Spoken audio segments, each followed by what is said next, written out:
열왕기하 17장 25절 말씀 봅니다. 저와 여러분의 한 절씩 교독합니다. 17장 25절 그들이 처음으로 거기 거주할 때 여호와를 경외하지 아니하므로 여호와께서 사자들을 그들 가운데 보내심에 몇 사람을 죽인지라.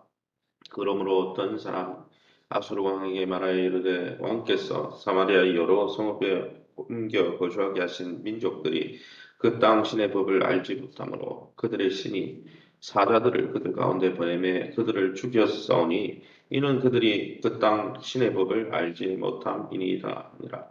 29절 그러나 각 민족이 각기 자기의 신상들을 만들어 사마리아 사람이 지은 여러 산당에 두되 각 민족이 자기들이 거주한 성읍에서 그렇게 하여 34절 그들이 오늘까지 이전 풍속대로 행하여 여호와를 경외하지 아니하며 또 여호와께서 이스라엘이라 이름을 주신 야곱의 자손에게 명령하신 율례와 법도와 율법과 계명을 준행하지 아니하는도다. 36절 오직 큰 능력과 편팔로 너희를 애굽에서 인도해 내신 여호와만 경외하여 그를 예배하며 그에게 제사를 드릴 것이며. 아멘. 오늘은 열왕기하 17장 24절에서 41절 말씀을 가지고 종교적 혼합주의라는 제목으로 말씀을 함께 나누기 원합니다. 오늘 성경을 읽어보면 우리가 이미 읽은 앞에 본문에 보면 북이스라엘이 왜 멸망했는가? 우상 섬기다가 그죠? 하나님만 섬기지 않고 우상을 섬기다가 결국 하나님의 말씀에도 순종하지 않고 이러다가 택함 받은 이스라엘 백성이었지만은 북이스라엘 멸망한 그 신학적 이유에 대해서 열왕기하 기자가 밝혀주고 있고 뒤이어 사마리아인들의 기원을 밝히고 있습니다. 북이스라엘이 멸망당하고 그 도시에 아수르가 다른 열방의 이민족들을 거기 정착시켰죠. 그러니까 어떻게 됐겠어요? 정착한 사람들과 거기에 남아있던 이스라엘 사람들이 결혼하고 혼합하면서 신도 하나님을 섬기는 것도 혼합주의로 섬기고 결혼도 해가지고 문화도 혼합되고 그래가지고 만들어진 게 사마리아인이죠. 그래서 예수님 시대의 사마리아인들이 유대인들의 개취급을 당했죠. 그죠? 혼합된 사람들이다. 어쨌든 이스라엘을 멸망시킨 이 아수르는 사마리아에 이방민족을 이주시켰습니다. 그래서 사마리아인을 만들죠. 이스라엘과 이방민족을 섞어서 그들이 더 이상 하나님을 섬기지 못하도록 종교적 혼합주의를 시행했다는 거죠. 그럼 오늘 본문을 통해서 우리가 믿고 의지한 하나님은 어떤 분이십니까? 25절 말씀입니다. 그들이 처음으로 거기 거주할 때에 여호와를 경외하지 아니하므로 여호와께서 사자들을 그들 가운데 보내시며 몇 사람을 죽인지라. 여기 그들이 처음으로 거기 거주할 때 무슨 말입니까? 사마리아에 이제 도시를 다 멸망시키고 나서 아수르 왕이 자기 나라 백성들을 거기다 이주시켰어요. 여기 말하는 그들이 이주시킨 그 아수르의 백성들이 사마리아 땅에 와가지고 뭐 하나님이 있는지 없는지 어떻게 알아요? 그리고 자기 우상 섬기고 원래 자기 나라에서 하던 대로 막 멋대로 살았겠죠. 자기 멋대로. 그러니까 어떻게 했습니까? 하나님이 경외하지 않는 자들이 하나님의 약속의 땅에 들어와서 멋대로 살고 멋대로 문화를 만들어내니까 하나님 어떻게 해요?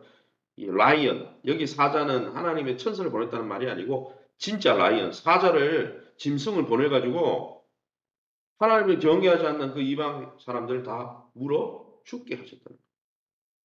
사나운 짐승을 보내서 심판하는 것은 하나님의 징벌 가운데 하나였습니다. 에스겔 5장 17절, 14장 15, 21절에도 나오거든요. 하나님을 모르는 이방인들도 하나님을 경외하지 않고 제멋대로 살자 짐승 사자를 보내가지고 하나님이 심판했는데 하물며 우리가 하나님을 알고 하나님을 아버지로 모신 우리 자녀가 하나님을 경외하지 않는다면 어떻게 되겠습니까? 북이스라엘처럼 멸망당할 수밖에 없는 것이죠. 그렇게 사랑하는 성도 여러분, 우리가 입술로만 주여 주여 하지 말고 정말 경건의 모양, 경건의 껍데기를 자랑하지 말고 경건의 능력인 하나님을 전심으로 진심으로 사랑하고 존대하시기를 예수 이름으로 축원합니다. 36절 말씀입니다. 36절 제가 읽어보겠습니다. 오직 큰 능력과 편팔로 너희를 애굽에서 인도해 내신 여호와만 경외하여 그를 예배하고 그에게 제사를 드릴 것이다 했습니다. 야곱 자손과 언약을 맺으시고 하나님만 경외하고 예배 드려야 한다고 말씀하십니다. 하나님은 36절에 내가 너희를 애굽에서 건져내어서 너희를 건져낸 너희의 남편이 아니냐, 너희의 왕이 되기로 한 왕이 아니냐, 그러면서 뭘 이야기하시는 거예요? 내가 너희를 위해서 그렇게 헌신하고 너희를 섬기고 너희를 돌보고 있는데 왜 너희는 나만 섬기지 않고 나도 섬기고 세상도 섬기고 있느냐? 여호와만 섬겨라. 진짜 신앙은 뭡니까? 여호와만 예배하는 거예요. 세상에 있는 우상도 예배하고 하나님도 예배하고 하나님도 예배하는 신앙이 그건 가짜예요. 그건 혼합주의예요. 그건 하나님 기뻐하지 않습니다. 내가 생각해 보시오. 내 남편도 섬기고 세상에 어떤 사람도 섬기고 그 뭐예요? 그럼 그 관계가 깨지는 거죠. 여러분, 주님은 큰 힘과 편팔로 과거에 이스라엘을 애굽에서 건져내신 유일한 하나님이십니다. 그러므로 하나님만 경외하는 것이 이스라엘이 추구하는 최고의 행복이며 하나님을 저버리고 하나님도 섬기는 것이 이스라엘의 가장 큰 슬픔이자 불행이라는 것입니다. 우리의 신앙도 돌아보아야 합니다. 혹시 우리는 하나님도 섬기는 혼합주의 신앙인은 아닙니까? 여러분, 남편도 섬긴다. 다른 남자도 섬기고 그런 가정이 파탄 나는 거예요. 그런 관계는 진실한 관계가 아니기 때문에 더 이상 지속될 수가 없는 겁니다. 북이스라엘 백성이 그것 때문에 남유다 백성이 그것 때문에 멸망한 거예요. 예배를 안 드린 게 아니에요. 그들이 우리보다 더 예배 철저히 드렸죠. 껍데기가 없었던 게 아니라고요. 경건의 모양이 없었던 게 아닙니다. 하나님만 진심으로 전심으로 섬기는 그 뜨거운 사랑이 없었기 때문에 무너진 거예요. 그렇게 사랑하는 성도 여러분, 저와 여러분이 정말 하나님을 진심으로 사랑하고 있는지 돌아보고 하나님을 사랑하지 못하게 만드는 우상들이 있다면 십자가 위에 못 박고 주님만 사랑하시기를 예수 이름으로 축원합니다. 그럼 우리에게 주시는 교훈이 뭡니까? 26절입니다.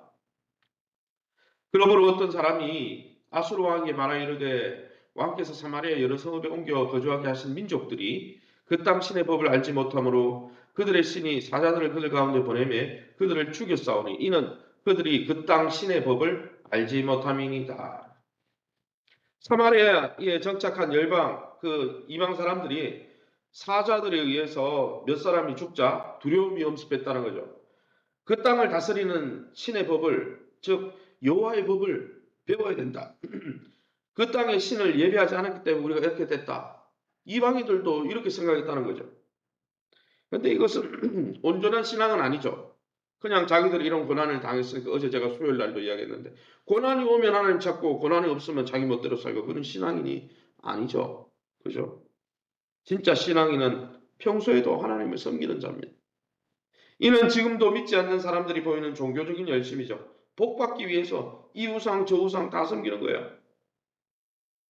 그러기 여러분 이런 때일 수 있도록 종교 혼합주의가 횡령한 이런 때일 수 있도록 여호와 하나님도 섬기는 신앙이 아니라 세상도 섬기고 권력도 섬기고 돈도 섬기고 하나님도 섬기는 자가 아니라 하나님만 경외하는 확고한 신앙을 가지시기를 예수 이름으로 축원합니다. 29절입니다. 그러나 각 민족이 각기 자기의 신상들을 만들어 사마리아 사람이 지은 여러 산당이 두되 각 민족이 자기들이 거주한 성읍에서 그렇게 했다. 무엇을 이야기합니까? 26절에는 두려워서 하나님 섬겨보자.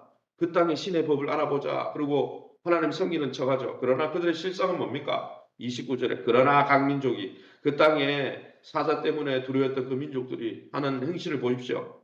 자기가 섬기던 우상들을 사마리아 사람, 즉 북이스라엘 사람이 섬기던 여러 산당, 하나님을 섬기는 북이스라엘은 성전이 없었죠. 남유다만 성전. 그러니까 산당에서 하나님 섬겼겠죠. 그 산당에 하나님을 섬기던 산당에 뭘 같이 심어놨어요?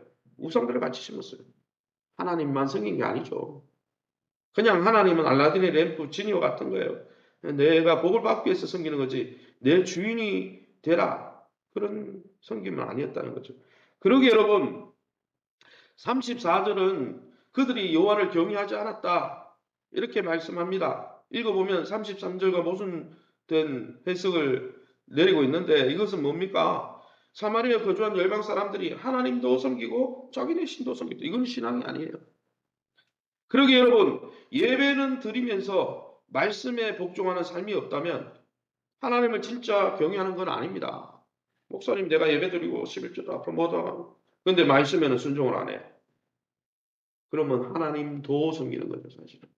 세상에 우리가 금부처 앞에 가가 절하지는 않지만 우리 마음에 여러 가지 우상이 있을 수 있잖아요.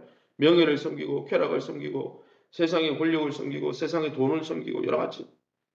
여러분 예배가 진짜라면 말씀에 순종하겠죠. 그러나 이 이방 사람들은 정말 하나님을 섬기는 듯이 그렇게 보였지만 실제로는 하나님은 우상 섬기지 말라 그랬거든요. 하나님만 섬기고 하나님은 질투하는 하나님이기 때문에 하나님만 섬기라 했는데 그 말씀에 순종하지 않는 것은 사실은 하나님을 경외하지 않는 것이죠. 그렇게 여러분 우리가 우리의 껍데기에 속지 말고 우리가 정말 진정성 있게 하나님을 섬기는지 그러기에 하나님의 말씀에 귀를 기울이고 있는지 돌아봐야 되는 거죠. 34절 마지막입니다. 오늘 제가 읽어보겠습니다. 그들이 오늘까지 이전 풍속대로 행하여 여호와를 경외하지 아니하며 또 여호와께서 이스라엘이라 이름을 주신 야곱의 자손에게 명령하신 율례와 법도와 율법과 계명을 준행하지 아니하는도다. 껍데기는 하나님 섬기는 것 같고 그래서 하나님의 법을 알아보자. 그리고 그 하나님을 섬기는 산당에 가서 예배하면서 그러나 사실은 우상도 거기 하나 내놓고 사실 하나님 말씀에는 관심이 없죠. 하나님의 우상을 섬기는 이 혼합 종교가 관습이 되어서 후손에까지 전해졌다고 열왕기하 기자는 설명하고 있습니다. 34절과 41절은 이 관습이 심지어 오늘까지 행해지고 있다고 자자손손 이 풍습을 따라 하나님을 섬긴다고 껍데기로는 말하지만 사실 우상을 섬긴다고 열왕기하 기자는 고발하고 있는 것이죠. 이러한 풍조는 지금 우리가 살아가는 이 시대에도 큰 위협이 됩니다. 세상은 뭐라고 합니까? 하나님도 섬기고 세상도 섬기고 권력도 섬기고 돈도 섬겨야지. 사랑하는 성도 여러분, 나도 모르는 사이에 돈이 세상의 즐거움을 누리는 쾌락이 또 세상의 명예가 우리의 우상이 되어서 하나님보다 더 앞서고 있지 않습니까? 하나님보다 더 소중하게 여기고 더 우선순위에 올려놓는 것은 다 우상인 거예요. 우리 자신도 우상이 될 수 있죠. 우리의 가족도 우리의 자녀보다 우리의 부모보다 우리 자신보다 주님을 사랑하지 아니하면 그런 사람은 합당하지 않다고 나를 따라오거든 자기를 부인할 뿐 아니라 자기 자식보다도 부모보다도 하나님을 더 뜨겁게 사랑해야 된다고 주님이 말씀하셨습니다. 그러기에 우리의 신앙의 연수를 자랑하지 말고 우리의 직분을 자랑하지 말고 우리가 정말 하나님을 진정성 있게 우리의 목숨보다 우리 자신보다도 더 사랑하는 왕으로 섬기고 있는지 우리 자신을 돌아보면 영적인 복을 회복하시기를 예수님 이름으로 축원합니다. 시간 우리 합심해서 기도합니다. 기도하실 때 다른 신을 섬기면서 하나님도 섬기는 그러한 어리석은 신앙의 혼합주의를 벗어나서 하나님만 진실히 섬기는 자를 축복하시는 하나님 나라의 복을 회복하게 도와주옵소서. 하나님 나라를 이 땅에서 누리고 경험하게 하시되 그 영광을 선포하게 하시고 세우신 교회와 종하기를 맺게 하시고 우리 황청물 집사님, 김경희 성도님 자녀 외에 환우들을 위해서 우리 자녀들의 앞길과 기업을 얻고 오늘 우리 전종선 집사님, 전영규 장로님 가정에 장남 전종선 집사님 결혼식이 있습니다. 그 예식을 위해서 우리 축복하는 마음으로 함께 기도하고 여러분 자유롭게 기도하시고 돌아가시기